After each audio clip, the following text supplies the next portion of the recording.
Hi people, welcome to my April TBR video. Last month I decided to do things a little bit differently and only plan a small number of books for the month instead of every single book I was going to read for the month. And then that gave me the room to kind of add in some mood reads or some last minute decisions, and it worked quite well, I think. So I'm gonna keep going this month, which means I've only got 6 books to tell you about in this TBR video, but I'm really hoping that these are 6 great books.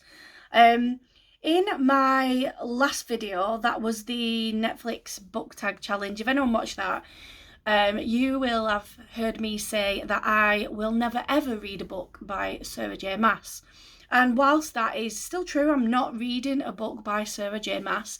It turns out that one of the arcs I requested is a YA fantasy book, and apparently it's perfect for fans of Sarah J. Maas. Well, I know why I requested it, because there's 2 words in the title that I thought were interesting. And it's called The Prison Healer, and that's by Lynette Nonny. So The Prison Healer just sounded really cool. And then I have just gone on to Goodreads to try and get my head around the plot so I can tell you guys, and saw that it was tagged as YA fantasy, YA high fantasy. I'm just like, oh, what have I got myself into? Why are fantasy plots always so complicated as well? So I don't even properly know what it's about. There's a girl who's called Kiva. I want to pronounce it Kiva. It's Kiva. I think it's Kiva.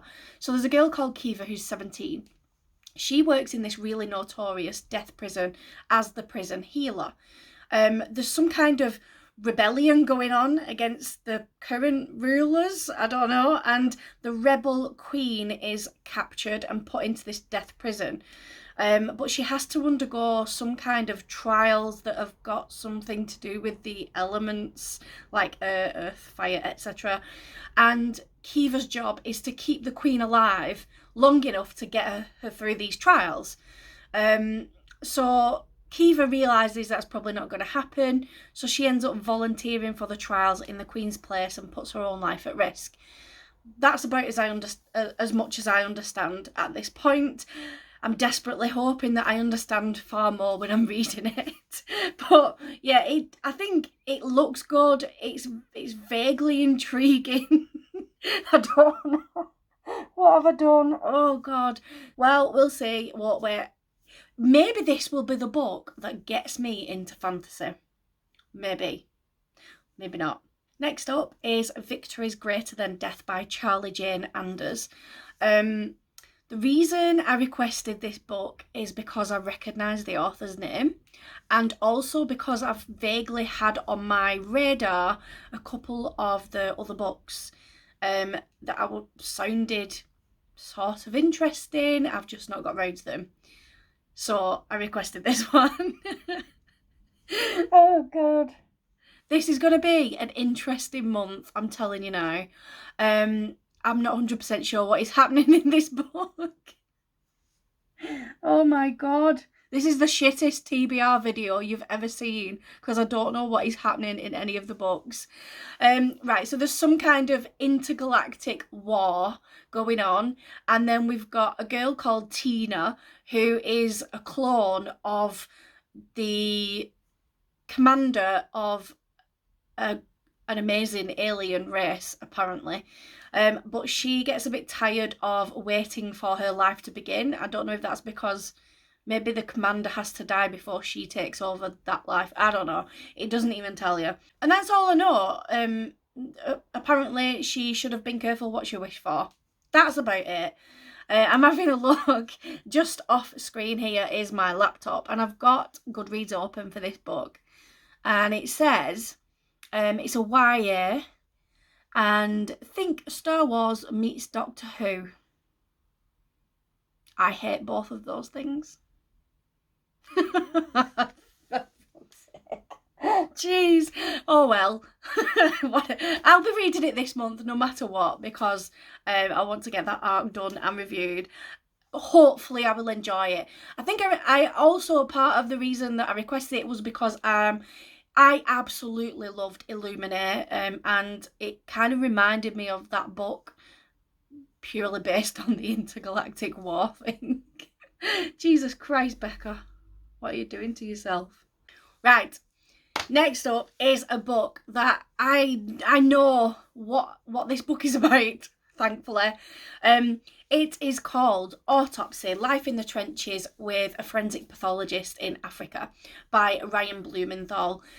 This book, I am super excited to have been sent this book as an ARC, because it kind of popped up on my radar and I added it to my Amazon wishlist because from memory it was round about £16 and I couldn't afford it at the time, especially when I've got so many books unread. So I can just put it on my wish list for like family members when it comes to time for getting me presents, and then I got it as an ARC, so yeah, super chuffed.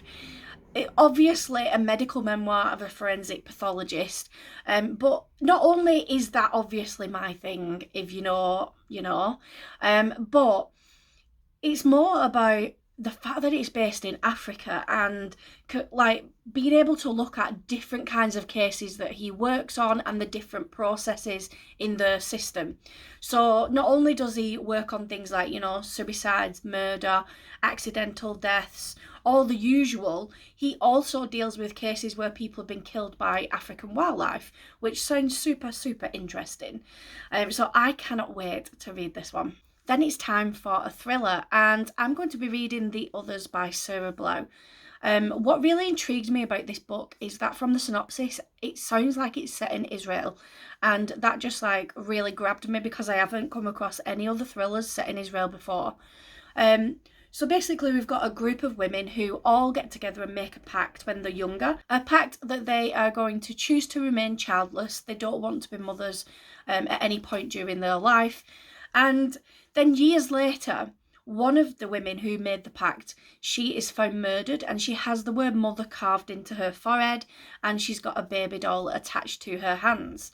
And then as time goes on, more and more of these women that made this pact together are found murdered and, displayed in exactly the same ways. So the main character, Sheila, she finds herself in the middle of this investigation and she's absolutely shitting herself. She's like, bang, bang, bang, all the other women are dying. It's got to be my turn at some point.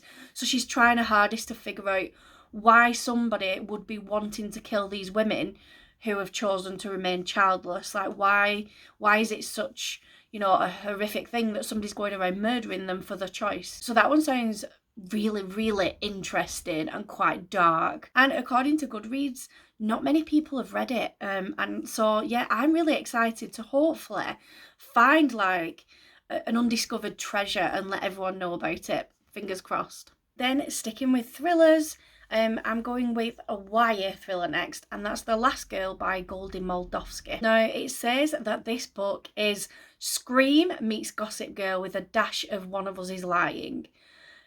I hated the Scream movies, I've never watched Gossip Girl, and I've never read One of Us is Lying. So, I don't know. I just think I just requested random stuff. I don't know. Anyway, so YA thriller. We've got a teenage girl who gets recruited by this kind of secret Mary Shelley club where they kind of set up pranks that are based on urban legends and horror stories and horror movies, and the students in the club have got to go through these pranks and these trials. So Rachel joins this club and she is so excited because she absolutely loves horror movies and things like that. However, she ends up being a part of the ultimate prank that goes horribly wrong, and this sinister masked figure turns up, and I don't know, maybe it's all stabby. That would be quite cool if it turns into a slasher film. Actually, Scream is a stabby slasher film, isn't it? So maybe it is. It might give me vibes of Clown in the Cornfields, which I didn't actually like that much. whatever. April is the whatever month, I've decided. Just read it. Just go along with it, Bekah, and figure it out at the end. Now, to make myself feel better about my April reading plans, I am going to be heading into one of my favourite genres, and that's YA dystopian. You'll probably recognise the title of this book because it is backlist, and it's The Grace Year by Kim Liggett. Now, this one is about a world where we believe that girls on the edge of womanhood hold a lot of power, and that they can, you know, basically lure men from the wives, and we drive, I say we, I'm not that age. The girls, they drive other women mad with jealousy, and so they are banished from the society for the 16th year of their lives. They go off into this like remote area where they release the sexual energy into the world so that they can then come back to society and not drive everybody crazy around them. Yeah, sounds insane, I know.